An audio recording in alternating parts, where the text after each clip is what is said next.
একটি করে রক্তদান শিবির আয়োজন করে, বার্ষিক অনুষ্ঠান আয়োজন করে। এছাড়া বিদ্যালয়ের প্রতি মাসে ছাত্রছাত্রীদের জন্মদিন পালন করা হয়। এই বিদ্যালয়টি আমাদের মহকুমার মধ্যে অন্যতম একটি বিদ্যালয়।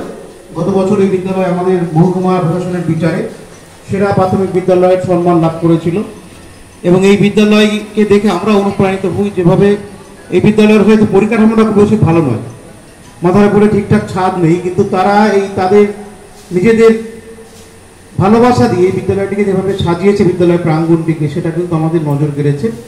এবং শুধু আমাদেরই নয়, ঘাটাল মহকুমাতে যারা শিক্ষা অনুরাগী ব্যক্তি তারাও এই বিদ্যালয়টির প্রতি অনুরাগী এবং বহু মানুষ যারা প্রাথমিক শিক্ষা বা মাধ্যমিক শিক্ষার সঙ্গে যুক্ত, শিক্ষা প্রতিষ্ঠানগুলিকে বিচার করেন, শিক্ষা প্রতিষ্ঠানগুলিতে এসে মূল্যায়ন করেন বা শিক্ষা প্রতিষ্ঠানগুলিকে অন্যদের সামনে তুলে ধরেন, এরকম বহু ব্যক্তির সঙ্গে আমার পরিচয় আছে। তাদের বিচারেও বিদ্যালয়টি সত্যি একটি সেরা বিদ্যালয়। খুব বিদ্যালয় এরকম আমাদের কয়েকটি মাত্র আছে। আমি প্রায় মহকুমার 200-250 বিদ্যালয়ে গেছি, প্রাথমিক সব বিদ্যালয়ে আমার যাওয়া হয়নি, তো 200-র বেশি বিদ্যালয়ে আমি গেছি প্রাথমিক স্কুলে। বিভিন্ন কারণে রক্তদান শিবির তো আছেই, তাছাড়া অন্যান্য কারণে ছাত্রছাত্রীদের সঙ্গে কথা বলার জন্য বা অন্যান্য কারণে নির্বাচনের সময়ও যেতে হয়, আমাদের স্কুল ভিজিট করতে হয়। তো সেখানে কিন্তু এই বিদ্যালয়টি আমার কাছে অন্যরকম লেগেছে একটু। এছাড়া আরও কতগুলি ভালো বিদ্যালয় আছে, সেগুলো আপনারা সবাই নাম জানেন। আপনাদেরই নারাজলের সিংহাগায় প্রাথমিক বিদ্যালয়, আমাদের সুলতাননগর প্রাথমিক বিদ্যালয়, চকলেজপুর প্রাথমিক বিদ্যালয়, এইরকম কিছু কিছু বিদ্যালয় আছে যেগুলি আমাদের সত্যি, বরপ্রতাপনগর একটি স্কুল আছে ঘাটাল টাউনের মধ্যে, এরকম বেশ কিছু বিদ্যালয় আছে যেগুলি শিক্ষক মশাইরা নিজেরা সাজিয়েছেন। এমন কিছু বিদ্যালয় আমি দেখেছি যেখানে শিক্ষক মশাইরা নিজেরা হাতে বালার কাজ করেছেন, মানে বালা অর্থাৎ বিল্ডিং অ্যাজ লার্নিং এইড। আপনারা সবাই জানেন যে আমাদের প্রাথমিক বিদ্যালয়গুলি, আইসিডিএস কেন্দ্রগুলি যদি ছবি আঁকিয়ে রাখা যায়, যেমন ঠিক এখানে আঁকানো আছে, এরকম এই কাজগুলিকে বলা হয় বালা, বিল্ডিং অ্যাজ লার্নিং এইড। তো এই ধরনের কাজ আমি দেখেছি অনেক জায়গায় শিক্ষক মশাইরা নিজেরা করছে, কারণ তারা বলছেন আমরা স্কুলে যে সময় অবসর সময় পাই, অবসর পিরিয়ড অর্থাৎ সবসময় আমাদের ক্লাস থাকে না, হয়তো একটা ক্লাস আমাদের হয়ে গেল, মাঝখানে যে সময়টুকু পাই আমরা রং পেন্সিল দিয়ে রং দিয়ে আঁকি বা দেয়ালে আমরা রং করার মতো করে আঁকি। সত্যি আমার এগুলো খুব ভালো লাগে যে শিক্ষক মশাইরা তাদের অবসর সময়ে বসে গল্প না করে সেই বিদ্যালয়ের দেওয়ালটিকে রাঙিয়ে তুলছেন বিভিন্ন ছবির মধ্যে দিয়ে, বিভিন্ন ডায়াগ্রামের মধ্যে দিয়ে, যাতে করে ছাত্রছাত্রীরা সেইগুলিকে ফলো করে এবং তার জন্যই তারা স্কুলে আসে।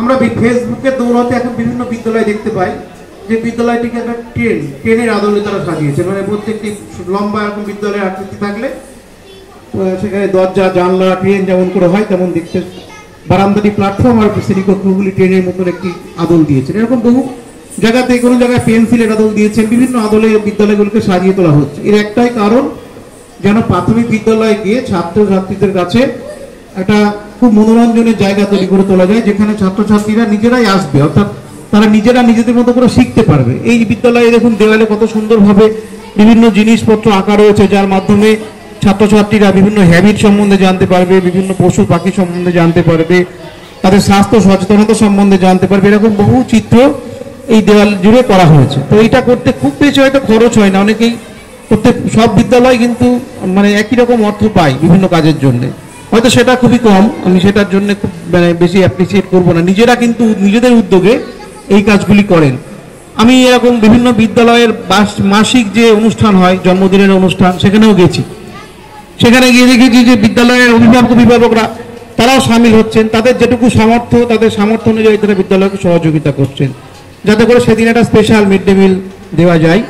এবং ছাত্রছাত্রীদের সঙ্গে এসেছেন সেদিন গার্জেনরাও, সেটা কিন্তু প্যারেন্ট টিচার্স মিটিংও একটা হয়ে যাচ্ছে। তো এইভাবে বিদ্যালয়কে সঠিকভাবে পরিচালনার মধ্যে দিয়ে কোথায় নিয়ে যাওয়া যায় সেটা কিন্তু শিক্ষক মশাইরাই জানেন। তো সামার বিদ্যালয় সেদিক থেকে অন্যতম, এবং আজকের একটি বিশেষ আয়োজন রক্তদান শিবির, সেটিও এরকম প্রত্যেক বছরে কোনো বিদ্যালয় করে, এটা খুব নজিরবিহীন। হ্যাঁ, কিছু কিছু বিদ্যালয় তাদের বার্ষিক অনুষ্ঠান বা 50 বছর পূর্তি এরকম অনুষ্ঠানে করে থাকেন, কিন্তু প্রত্যেক বছরে একটি করে শিবির করা, এটা কিন্তু একটি অনন্য নজির। এবং আমার মনে হয় অন্য বিদ্যালয়গুলিকে শুধুমাত্র এই ধরনের, আমি রক্তদান শিবিরের কথা বলবো না, সেটা তো বিদ্যালয়ের কোনো কাজের মধ্যে পড়ে না, সেটা ওনাদের ভালোবাসা থেকে ওনারা করছেন।